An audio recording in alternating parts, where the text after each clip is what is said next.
Why is it that what we're seeing as a consumer is not really lining up to the reality? Where is it coming from? It's very difficult to avoid glyphosate completely through the American diet. Glyphosate to me is just as bad as the mRNA vaccine in terms of human health and lack of disclosures. They didn't buy Monsanto because they wanted to sell Roundup. They bought Monsanto because of the genetically engineered seeds and the intellectual property. I'm sorry, I can't help but think that there's got to be some kind of ethics violation. The company creating the cancer is also profiting off of the cancer drugs. In Europe, they don't use genetically engineered seeds and they don't spray Roundup at anywhere near the rate and volumes that are common in the US. It almost feels like a concerted effort to destroy this country. I'm Nicole Shanahan. Welcome to Back to the People podcast, which highlights the growth of a movement uniting America, where our government is free from corporate capture and where we give voice back to the American public. Chuck Benbrook, thank you so much for joining me today on Back to the People podcast. You are an American agricultural economist, researcher, and consultant. You are an advocate for organic agriculture. And our topic today, I think our primary topic is going to be glyphosate, the most popular pesticide used in the United States. Um, but before we get into that, you've dedicated your whole career to this work, fighting against pesticide use, knowing the risk to human health, the risk of cancer. You've been involved in multiple litigations as an expert, but you've been doing this for decades. Are things getting better or worse? That's a good question. Unfortunately, I don't think they're getting better. I think American farmers are as reliant on pesticides for pest control as they were 30 years ago, 40 years ago when I started my career working on national pesticide law and regulation and science. The pesticides have they're very seductive for farmers. They seem like a simple solution to dealing with weeds or insects or plant diseases, and they've certainly created a profitable industry that provides a wide range of products. And unfortunately, farmers have become overly reliant on them, and the adverse effects of pesticides on the pests themselves has really become a huge problem. And But what about this whole organic movement that's happening in regenerative agriculture? And has that really not in total had any effect? I mean, we're led to believe that we can access organic produce. Um, but is that not true? Like what uh, you know, from a consumer standpoint, you walk into Whole Foods, there's organic sections now in every grocery store, and most of Whole Foods is slapped with an organic label. So why is it that what we're seeing as a consumer is not really lining up to the reality? it is certainly possible in many parts of the country, and where I'm sitting here in the Pacific Northwest is a good example. Most of the tree fruit, vegetable and berry farmers in this part of the world could produce their crops organically, if there was demand for or sufficient demand to support the market. The technology to produce fruits and vegetables organically is available in many areas, particularly in where it tends to be hot and dry, like, for example, California and Arizona, New Mexico, where a lot of our winter vegetables and fruits are grown. It's harder to grow some fruits and vegetables organically in hot and humid parts of the country and the world, but it's still certainly possible. So the problem, the reason why demand for organic lags so much certainly in my opinion in the U.S. is that the U.S. government has really held back the demand because it has really not been honest or straightforward with consumers about the benefits of organic food and farming.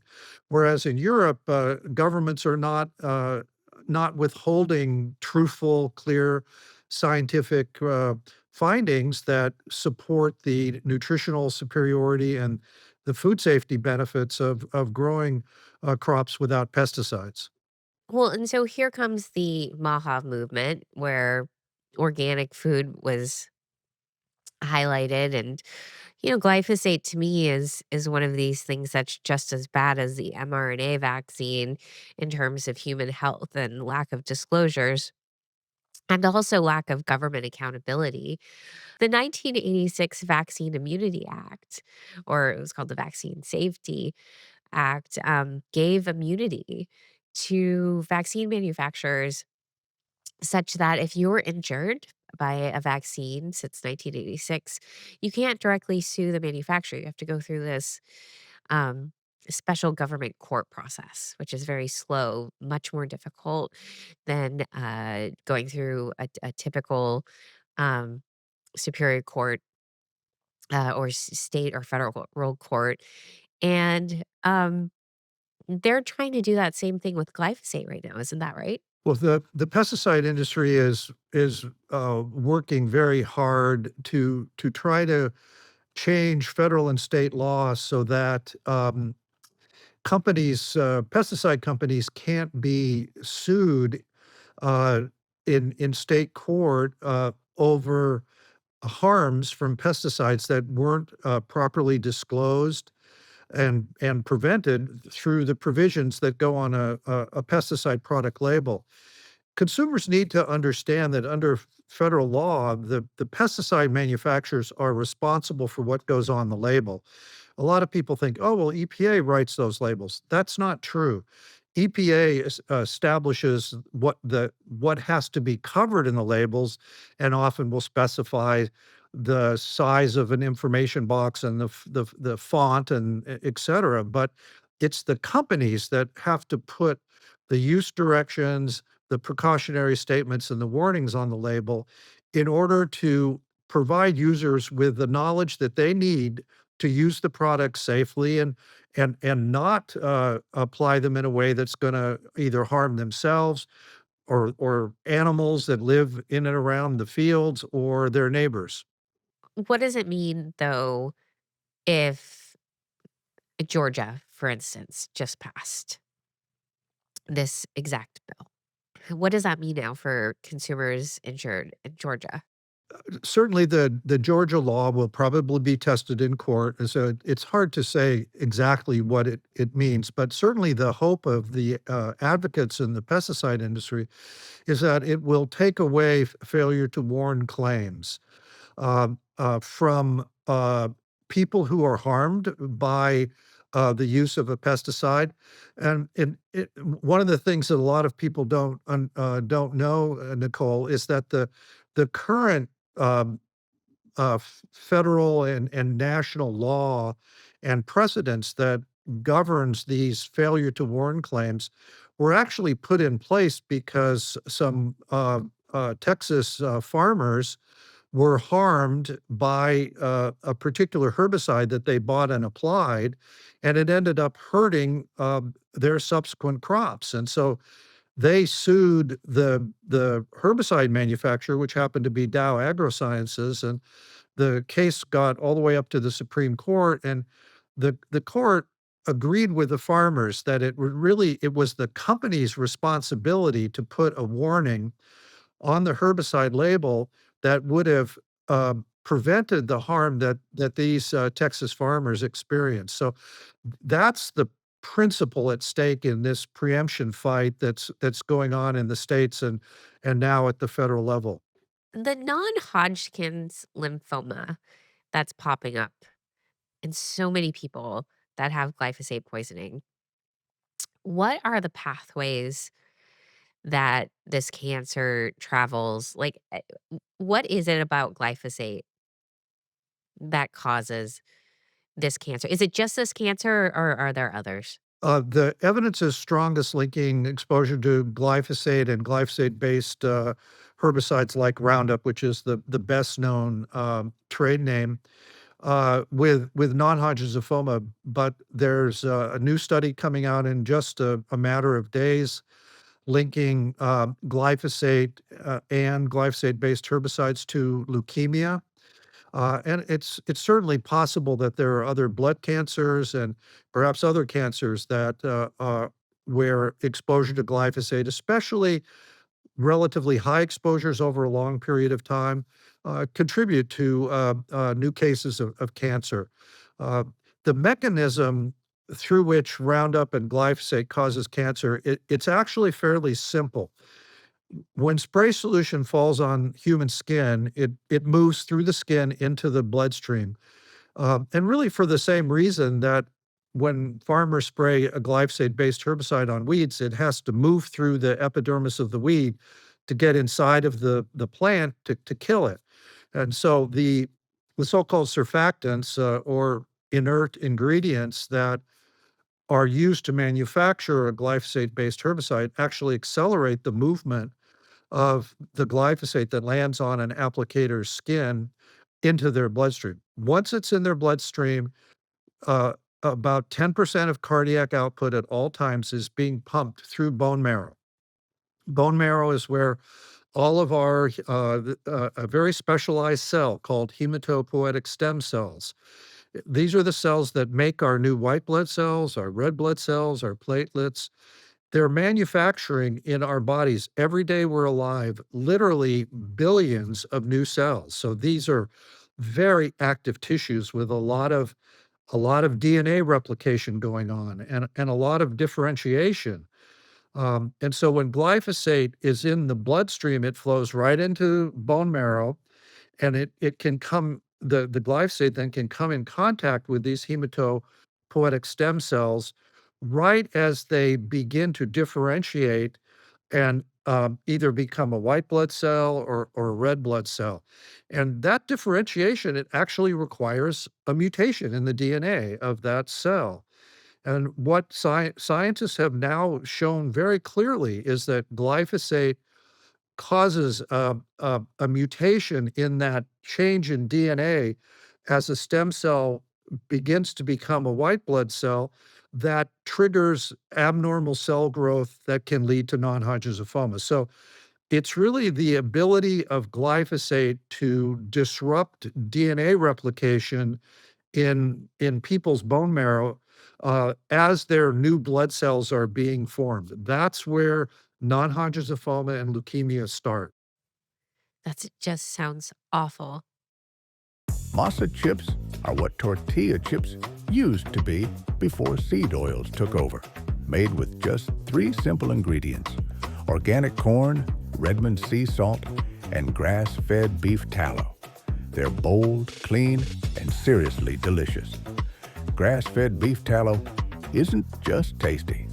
It's packed with vitamins A, D, E, and K, supports brain and skin health, and has natural antibacterial properties. For centuries, tallow was the go-to cooking fat until the 1990s, when big food companies swapped it for cheap seed oils and told us it was healthier. Spoiler, it wasn't. Since then, rates of heart disease and obesity have skyrocketed. Masa chips began as a bet between the two founders that they could make their favorite snacks taste better by using only real healthy ingredients and no seed oils or additives. Check out Masa Chips at mosachips.com/BTP and use promo code BTP for a 25% discount. That's mosachips.com/BTP, promo code BTP. Feel good, look good, and snack good with Masa Chips. So I'm hearing from a lot of parents who are on all organic diets, eat super clean, and their family members have really high levels of glyphosate coming back in their urine analysis. What's going on? How is it? Where is it getting into people who are going to the grocery store, buying all organic? Uh, where is it coming from? And if their yards are, I know some of these families, their yards are all natural, where they use They for sure don't use any Roundup. Um, but, like, is it coming in through the water system? Like, if they're taking baths or drinking tap water? It's certainly possible that there could be some glyphosate in the water. It's possible that there could be some in the air if they're in an area where there's a lot of spraying going on, but, uh, it's very difficult to avoid glyphosate completely, through the American diet. Now, I suppose that there are some people that are able to find all of their food organic, and when they go to a restaurant, they also, only will, uh, seek out organic food, but glyphosate is so ubiquitous in the environment and in the food supply now, it's very hard to completely avoid. Is the non-Hodgkin's lymphoma and leukemia, is it mostly through the glyphosate touching the skin, or does it occur also through eating? Once glyphosate gets into into your blood, the pathway to non-Hodgkin's lymphoma or leukemia or any other health problem is the same. But, um, what consumers need to understand is that the levels of exposure that they're going to get to any pesticide, are going to be so much higher if they actually are buying it and applying it themselves, in their yard or on their small farm or in landscaping. The vast majority of the people in the Roundup non-Hodgkin's lymphoma litigation were heavily exposed to, Roundup when they applied it, and many of them for 10, 20, 30 years. It takes a lot of glyphosate and a lot of Roundup to make, people sick, and unfortunately, in the case of this particular chemical, because it's been used for so long and it's used in so many different ways, and the company has promoted it as safe, as biodegradable, as, a lot of the plaintiffs in litigation, have said to juries that they were told it was safe enough to drink. And this was the general, mythology around, glyphosate and glyphosate-based herbicides for many years. So, people didn't worry about it getting on their skin. They didn't wash it off, if spray solution, blew back, and got on their skin, and that's the, that's what has created this, tragic, breakdown in the system with, so many people being inflicted with non-Hodgkin's lymphoma that likely was caused, at least in part, by their exposure to Roundup. What I didn't realize until just a few years ago was that a lot of the genetically modified seeds are actually being modified to withstand pesticides. Correct, and primarily glyphosate, although there are also other corn, soybean, cotton, and a few other crops that have been genetically engineered now to also tolerate applications of other herbicides, in particular 2,4-D and dicamba, which are 2 other, important, widely applied herbicides. And the reason that the industry, has created these seeds is that then the farmer can, after the crop has come up, and is maybe 2 feet high, and there's some weeds in it, they can then come in and spray with Roundup and kill any of the weeds, but leave the crop unharmed. But the problem was that worked great for 5 or 7 years, and essentially all of the weeds in corn, soybean, and cotton fields that were planted to these genetically engineered seeds, all of the weeds were very effectively controlled by, Roundup and other glyphosate-based herbicides. But because farmers just sprayed year after year with Roundup, the weeds, developed a genetic resistance. There were certain mutations in the weed populations that where the weed wasn't quite as susceptible, and so some weeds survived and set seed, and then the next year, the farmer comes and sprays, and those plants didn't get killed and they set more seed. And before you know it, glyphosate-resistant weeds became quite common. This technology came on the market in 1996, and many weed scientists projected it would be 5 or 6 or 7 years before the first glyphosate-resistant weed emerged, and they were exactly right. It was 2001 in a soybean field in Delaware, where the first glyphosate-resistant weed was confirmed, and this field had been planted several years in a row to Roundup-ready soybeans and corn. So once Roundup wasn't working on all weeds, then farmers had to start spraying an additional 1 or 2 herbicides to control the weeds that now were not sensitive to Roundup anymore. And then the next rounds of herbicides become less effective because, Mother Nature doesn't take a day off. Resistance is constantly evolving, and now there are many farms in the United States where there's a 3 or 4 or even a half dozen resistant weeds that are not just resistant to Roundup, but are resistant to several other herbicides. So it's a weed management has become a really significant problem for many American farmers. American ranchers steward our land. Buying 100% US born, pasture raised, and processed meat supports American ranchers and American farmland. That's why I'm glad to partner with Backyard Butchers. Backyard Butchers is delivering quality meat directly from the ranch to your doorstep. All backyard butchered beef is certified pasture raised. This means animals are never confined to a feedlot and are able to roam freely and behave naturally on pastures. This roaming can function as a natural fertilizer and benefits soil and water health. It also tastes delicious. Backyard Butcher's meat comes straight from Texas ranchers where they know the actual rancher and how the meat was raised and processed. They have beef tallow for your skin or your french fries. Check out the Steakhouse box. It's got T-bones, fillets, incredible burgers, and more. There's something every member of the family will love. Backyard Butchers is good, fresh meat raised in Texas the right way. Go to backyardbutchers.com/Nicole and use code Nicole for 20% off. That's backyardbutchers.com/Nicole, code Nicole for 20% off. So, Chuck, the question that members of Congress are being forced to ask themselves is, do we allow a segment of the population,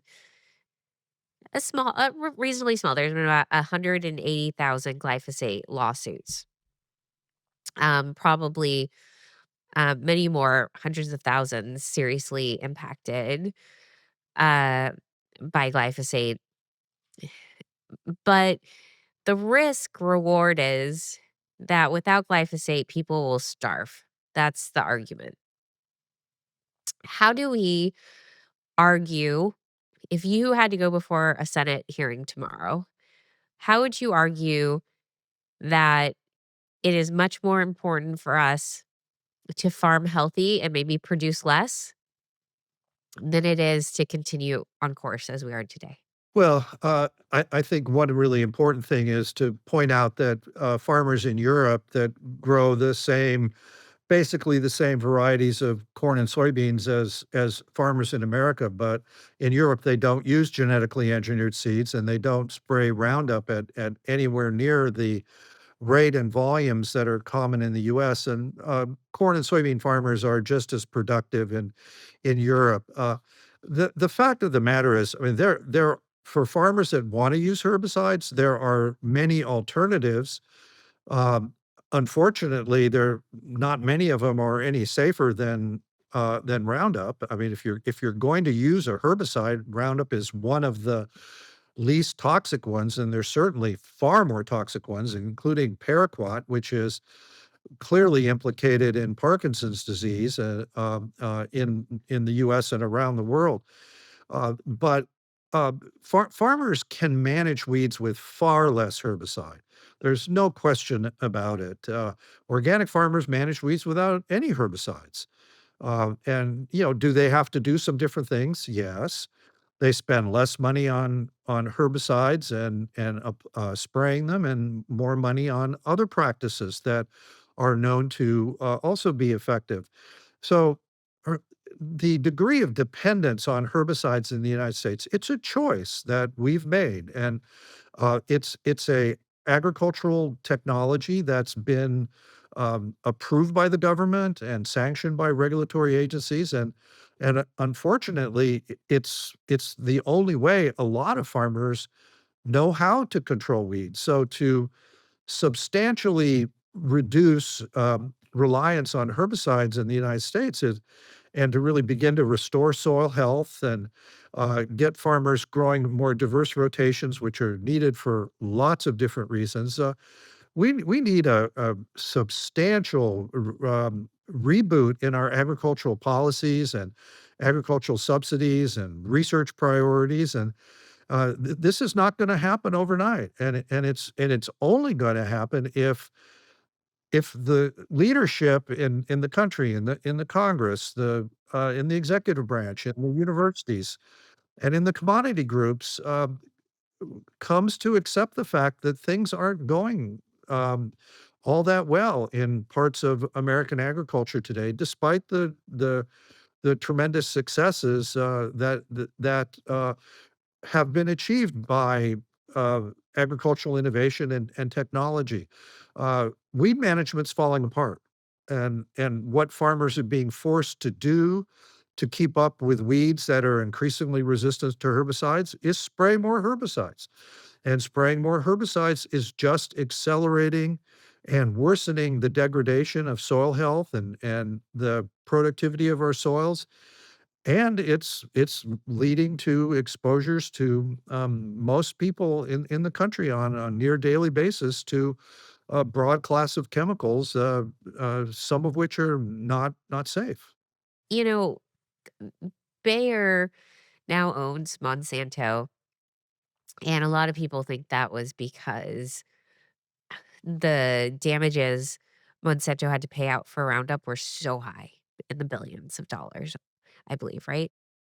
Oh, yeah, yeah, Bayer has, surely spent over 20 billion so far in dealing with the litigation. It's, probably quite a bit higher than that when you include all of their legal costs. Oh, it's had a very significant impact on the value of the corporation. I mean, the the market cap right after the acquisition, went up by $63 billion, but 6 months later, after the first, trials in California in the litigation, the stock had collapsed so much that, they Bayer had almost lost all of the value of the $63 billion that they spent, to buy Monsanto. So it's been a disastrous acquisition for them. They didn't buy Monsanto for just to because they wanted to sell Roundup. They bought Monsanto because of the genetically engineered seeds and the intellectual property that Monsanto controlled. That's where the Bayer is making its money off of, glyphosate and glyphosate-based herbicides. It's not selling the herbicide itself, it's the premiums that they're able to charge for the seeds, and then the royalties that they get from other seed companies to whom they've licensed the technology. So it's the genetic engineering technology uh, that motivated Bayer to pay top dollar for Monsanto. Doesn't Bayer also provide cancer drugs? Yes, Bayer has a large pharmaceutical, division, and, yeah, I'm sure that they have, multiple chemotherapeutic drugs and other medications that are used to treat cancer patients. So really the only company who could have even possibly seen any financial value add by acquiring a glyphosate manufacturer is likely a cancer chemo drug manufacturer as well. Um, if you're asking if I think Bayer was interested in buying Monsanto to sell more cancer drugs, no, I don't think that's true. I mean, I could see how they're the fact that glyphosate-based herbicides probably has increased, fairly substantially the frequency of blood cancers in the United States, and these are cancers that require a lot of medication. Many of the plaintiffs in the litigation have gone through 4 or 5 rounds of chemotherapy, Yeah. and then a stem cell transplant. So the medical interventions required to treat non-Hodgkin's lymphoma, are very extensive and drug dependent. Right. Well, because our bone marrow is our root system. It's kind of our it really is our human root system. Yeah, absolutely. It's where all the new cells come from that remake our bodies. The scientists say that about every 7 years, every cell in your body is turned over. So, Nicole, you're a different Nicole than 7, 8 years ago, and that's going to go on through your entire life. And the issues around health and longevity, and I know you've done a lot of work on human reproduction.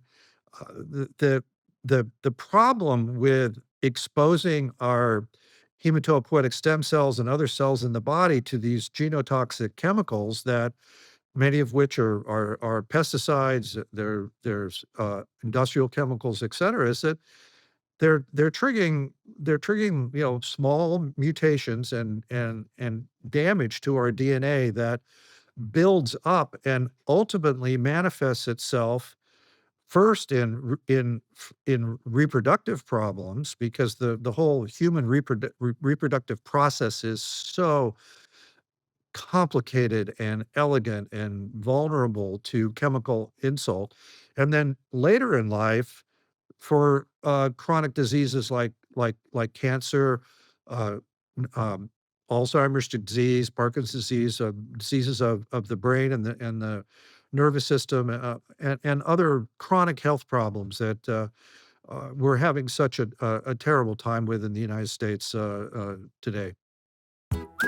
If you're someone who reads labels and asks questions, especially about what goes into your home and onto your skin, you need to know about Mama Suds.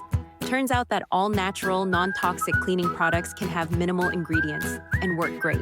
We know because we use Mama Suds, which makes all natural, non toxic cleaning products that work. No greenwashing, no junk ingredients, just effective, safe products, made from scratch with full transparency on their labels. Their laundry detergent soap is a powerhouse. It's residue-free, safe for sensitive skin and cloth diapers. And it cuts through grime without leaving anything behind. And if you haven't tried their toilet bomb cleaning tabs yet, you're in for a treat. Just drop one in, let it fizz, and your toilet practically cleans itself without bleach or fumes. I love brands that do it right, and Mama Suds is one of them. Right now, you can get 15% off your order at mamasuds.com with the code Nicole. Again, that's mamasuds.com and use code Nicole to save 15%. What is Bayer's Hail Mary right now? Because they're losing money like crazy. So what is their Hail Mary? Well, nobody knows, and I have no direct line to what the management in Bayer is thinking, but what many people who've been following the pesticide industry like I have for 30 or 40 years expect to happen is that Bayer will decide that it needs to sell off its agricultural division, which will include all of its pesticides, all of its seeds, and all of the genetically engineered technology to other companies and get out of that business. And as part of that process, they'll lodge the future liability for Roundup and PCBs and any other toxic chemicals that from the past that Monsanto and now Bayer bears the liability for. They'll vest that in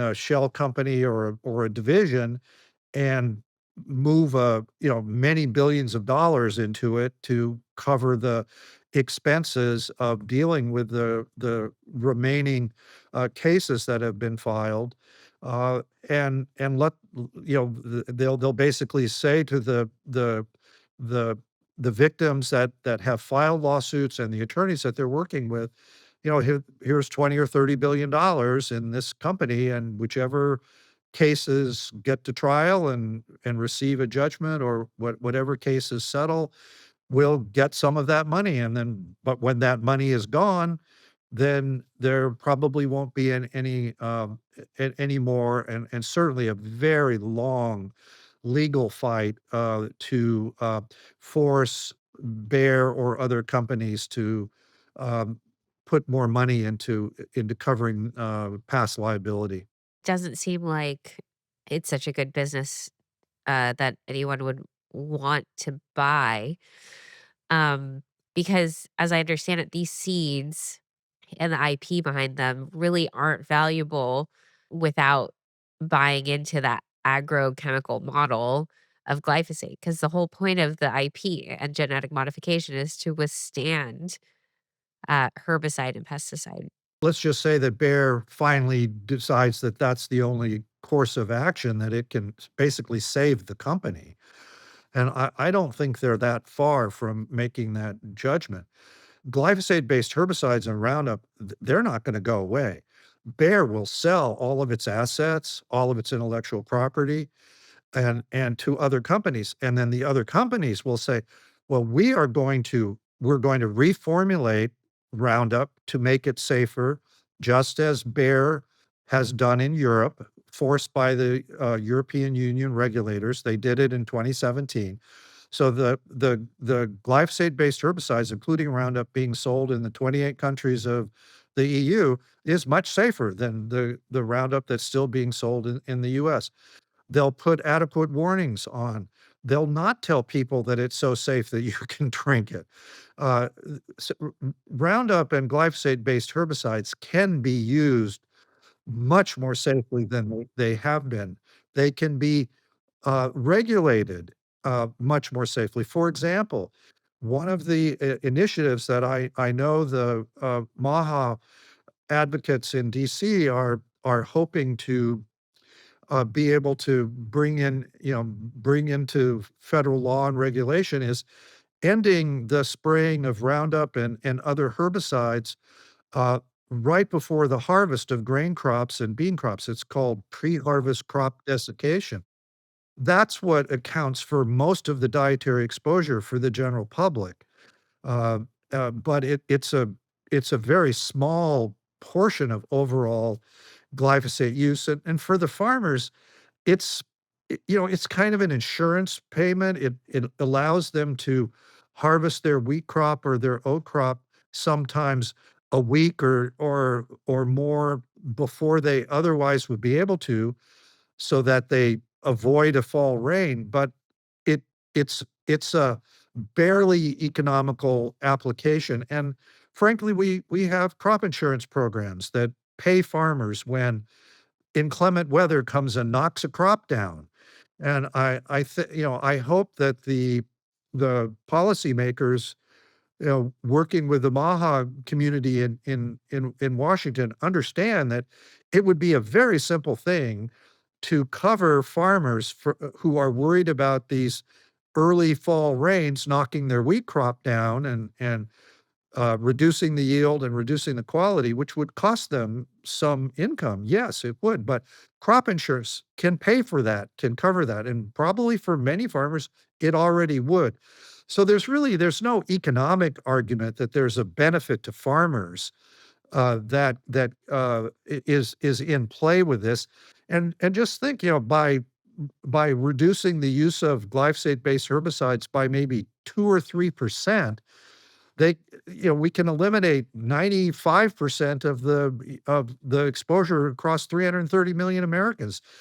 To me, that seems like, kind of a no-brainer, and so I know that there are, that Secretary Kennedy and some of the other folks that are working on the MAHA agenda are trying to get the USDA and the EPA to buy into this idea and end these pre-harvest uses of herbicides, um, because it's really not that important for farmers. The potential loss can be covered in other ways, and it would be a significant reduction in exposure and risk for the entire American public. calling all curious minds. Thrill seekers, deep thinkers, debate lovers, story chasers, those who question everything, and those who just love a great read. At Skyhorse Publishing, everything is on the table, and we mean everything. We stand for free thought, bold ideas, and fearless storytelling. Whether it's uncovering the truth, teaching a new skill, or sparking inspiration, we publish books that matter. With 12,000 plus titles in print and 400 more on the way, Skyhorse is one of the most dynamic independent publishers. We challenge the status quo. We bring every perspective to the table, giving readers a place to explore, question, and grow. Want the truth behind the headlines? Read Rand Paul's Deception, The Great COVID Cover-Up. And pull back the curtain on power and public health with RFK Jr.'s The Real Anthony Fauci. Work hard, move fast, have fun, and change lives for the better. That's the Skyhorse way. Go to skyhorsepublishing.com/BTP to learn more. Skyhorse Publishing. Get reading because the sky's the limit. Chuck, but I've got to ask the question. If Bayer has paid out over 20 billion in damages, why not take that money and put every US consumer of Roundup on the European formula? They could have done that. And there were, in fact, people inside the company in 2015, 2016, as this transition to a safer formulation was happening in Europe. There were senior officials in the company arguing that Monsanto should do the same thing in North America and South America, and in fact, over the entire world. Why not make a safer Roundup if they knew how to do it? But they chose not to. That doesn't make any sense to me. Well, it doesn't make any sense to a lot of juries too, that hear all of the evidence that lays out that, why did the European Union force the pesticide industry to make all glyphosate-based herbicides safer? They in fact banned Roundup, the Roundup formulation, which has what's called a POEA, or a polyethoxylated taloamine surfactant in it.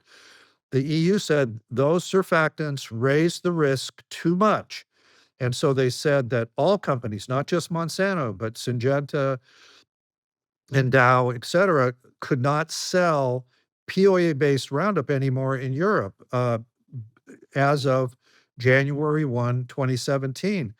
And as I said, the Monsanto management thought about making the change worldwide, and they didn't. And the fact that they didn't, when that is presented to juries, it seems to have an impact on how they feel. They're doubling down on the US formula. That's what I'm seeing, is they're doubling down on it by going state by state and trying to capture immunity.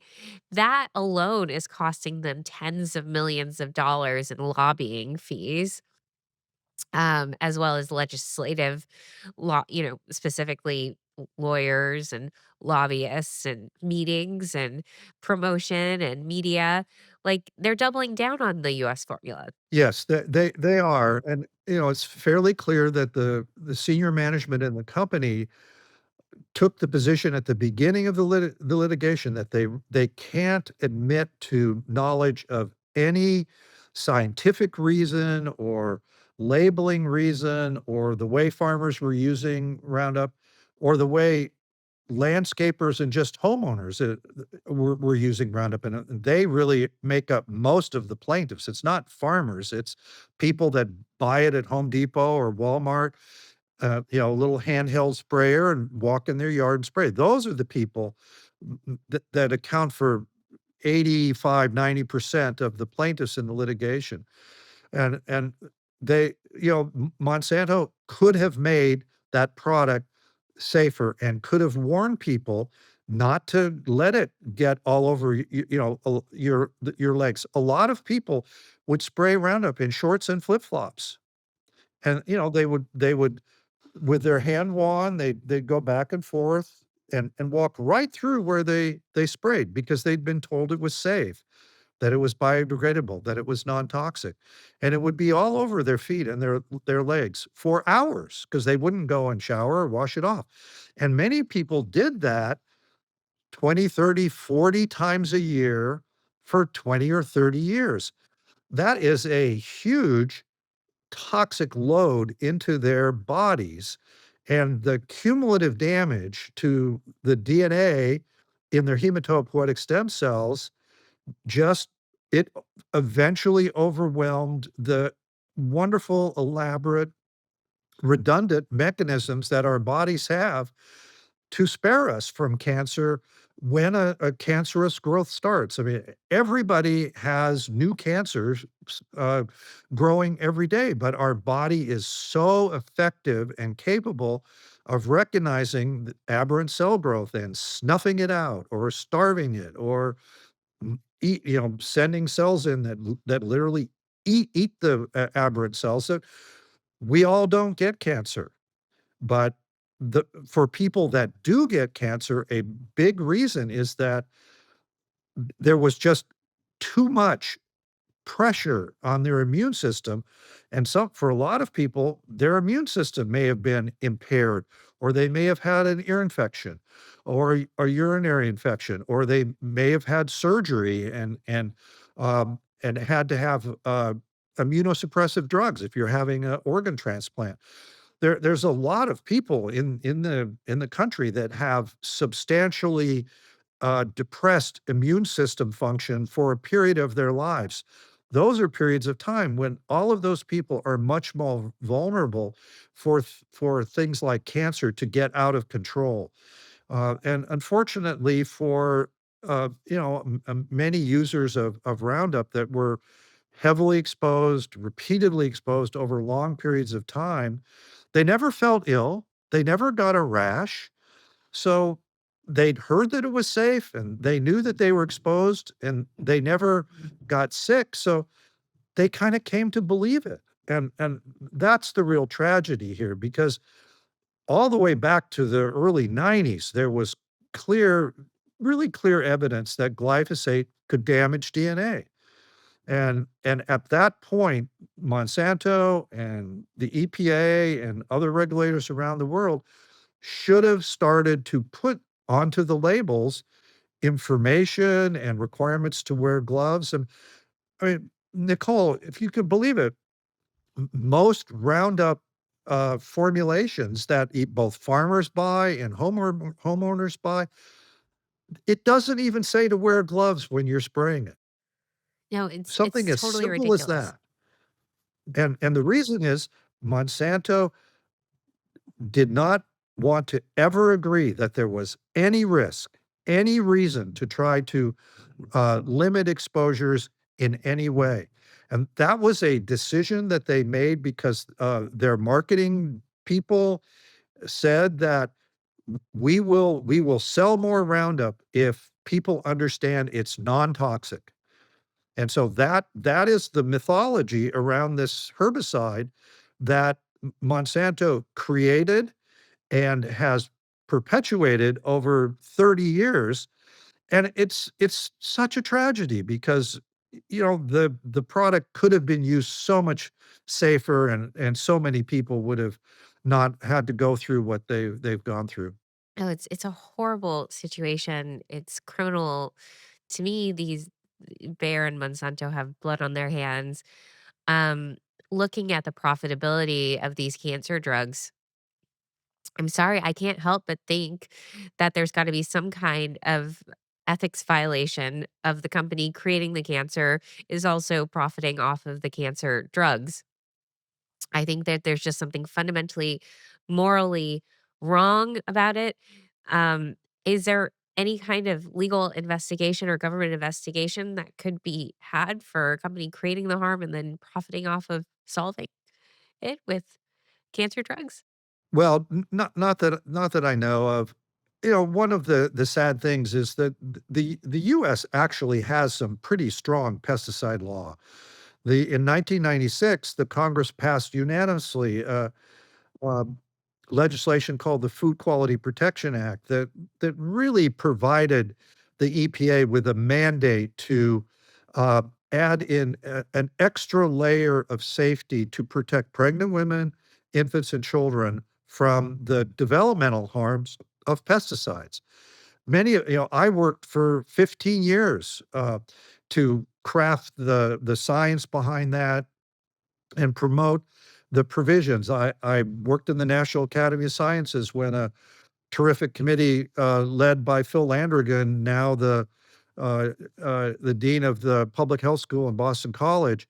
Uh, Dr. Landrigan was the chair of this committee that we set up in the National Academy of Sciences that issued a report in 1993 explaining why, um, uh, uh, infants and children, uh, they're not just little adults, they're uniquely vulnerable to exposures to pesticides, as are pregnant women, and the fetus within them, and so this law told EPA to, um, take whatever additional steps were required to protect pregnant women, infants, and children, and had the EPA done that, all the rest of the population would have benefited as well because it would have brought down significantly the exposures to a lot of the high-risk pesticides that are still on the market and still in the food supply. But the industry fought back after the law was passed, the clout of these big companies and their ability to, spin the science in Washington and, secure the support of certain members of Congress that represent major agricultural states. It's really stunning, how far from, what's possible. I mean, America could have the safest, most delicious, nutritious food supply in the world. It would be something that, um, it would require, no important new science or research. It's just a question of priorities about the kind of system that we're willing to support. It almost feels like a concerted effort to destroy this country. There are some people that are very concerned about the impact of pesticides and other toxic chemicals on reproductive outcomes. There are countries in the world where the birth rate is not sufficient to maintain their population, and the trends in the decline in sperm quality, in developed countries, and particularly Europe and the US, where the data is very good. Some scientists have predicted that if the trend in degradation of sperm quality continues for another 20 or 30 years, live births will become rare. I mean, The Handmaid's Tale, maybe it's not just science fiction or a basis for a compelling TV series. I mean, just It was a warning. It was a yeah, it it prediction. it it is a warning, and somehow the pesticide industry and the farm groups that believe in their souls that pesticides are safe, they've been successful in muting that message and undermining that science so that the United States is not doing really anything substantive to improve reproductive outcomes, despite the fact that we're on this slippery slope heading to where we won't be able to replace our population, and heaven forbid, we'll be dependent on immigration. I mean, isn't that going to be a tough one? Well, I think that's the argument that unfortunately a lot of the globalist segments of our government have made is that don't worry, we're just going to flood the country full of immigrants. Well, Chuck, thank you for your lifetime of dedication to this. I have a lot of hope we can bring some sanity to this. At the very least, getting Bayer to use the European formula in the United States. Um, I think we still need to hold on to that right to sue them for damages. I think that's very, very important. We cannot lose that battle. Congress set up the federal, it's called FIFRA, the Federal Insecticide, Fungicide, Rodenticide Act, FIFRA. They set it up in actually, a very wise and systematic way where they said, here's what the EPA has to do, here's what the companies have to do. But the Congress knew that the companies were always going to know more about their products than the EPA. The companies are going to know about how farmers in North Carolina, North Dakota, New Mexico, Hawaii are using the products, whereas the relatively small number of technical staff and scientists in EPA, there's no way they're going to be able to know all the different ways that pesticides are used around the country. And different ways that pesticides are used can lead to different risks. So that's why the Congress said it's up to the companies. They are responsible for preventing high exposure and high risk scenarios in North Carolina, North Dakota, Hawaii, and New Mexico, and not the EPA. But if this preemption legislation passes or is adopted by uh, in the Farm Bill, or the Supreme Court overturns the Bates decision, which is where the current system uh, evolved out of, then the companies are gonna say, "Well, EPA said it, it's we can apply Roundup in the ways that are allowed on the label." And, "Oh, yeah, it caused problems in New Mexico that nobody foresaw, but probably the company was aware that there was at least that risk." And it's the company's job to prevent that. But if this legislation goes through, it's like, the preemption of the failure to warn claim. It's like giving the pesticide companies a stay out of court forever card, and it's like saying, "We trust the EPA to be all-seeing and never make a mistake, never miss a risk. We just know that the EPA always gets the science right." Correct? Now, of course, this is an industry that has been criticizing the science that the EPA advances to regulate pesticides for 40 years. And but now all of a sudden, they wanna say to the American public and to Iowa farmers and to landscapers in North Carolina that, "Oh, trust the EPA. They're going to get everything right. They're never gonna miss a risk." It's a terrible mistake. Chuck, how can people get involved in fighting the preemption, um, either at the federal level or at the states? Because right now they're going state by state, but they're also trying federally. How can people get involved and fight this? Well, so they targeted 11 states in this year, and they got the bill passed in 2 states, in Georgia and North Dakota. It's very likely they're going to be back at it next year. Now, these state legislatures, they meet, they usually start sometime in January, and they go for 4 or 5 or 6 months. So there's a defined time period when the debate will happen next year. And so there are a number of organizations that oppose the bills in each of these states. It was a true grassroots effort.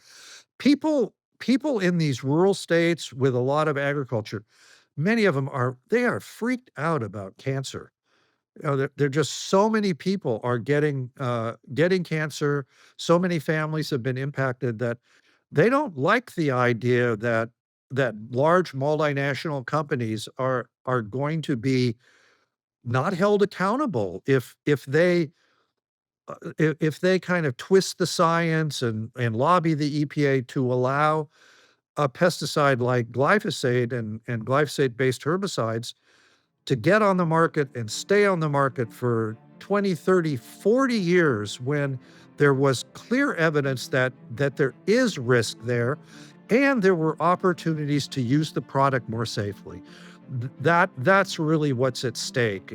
If the preemption bills are adopted, the companies just aren't going to have any reason to be cautious and disciplined in making their products as safe as they possibly can. Well, hopefully we can all get involved. Keep an eye on this. This is a really important one. Chuck, thank you so much for coming on today. Well, thanks for having me. I enjoyed it.